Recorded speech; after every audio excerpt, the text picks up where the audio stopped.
হ্যাঁ হ্যাঁ হ্যাঁ হ্যাঁ, বুঝতে পেরেছি, দাঁড়া দাঁড়া, আমি ওকে বলছি, দাঁড়া। এই কি বলছি শোন। হ্যাঁ কি বলো? বলছি ওই ইনস্টাগ্রাম না, কি হলো, আস্তে আস্তে আস্তে আস্তে।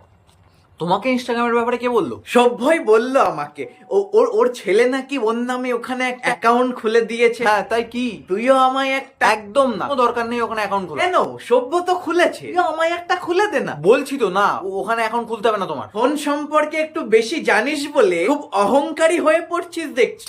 আরে বাবা, তুমি সামলাতে পারবে না, বুঝছো না কেন? কেন, কি সামলাতে পারবো না শুনি? আরে ওই কি করে বলবো তোমাকে, বল কি।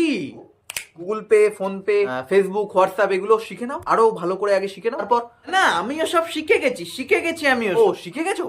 তাহলে তো মোটেই না, যা শিখেছো সব ভুলে যাবে। কেন ভুলে যাব কেন? আরে বাবা, ওটা গোয়াল ঘর গো। গোয়াল ঘর কেন?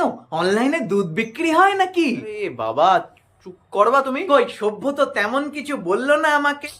আমি ভাবছিলাম তাহলে আমাদের গোয়ালাটা তো বেশ কিছুদিন ধরে অসুবিধা করছে, হ্যাঁ তাই? যদি ওখান থেকে নেওয়া যায়। আরে কি বলছো তুমি, জানো? এমনি ভালো ভালো।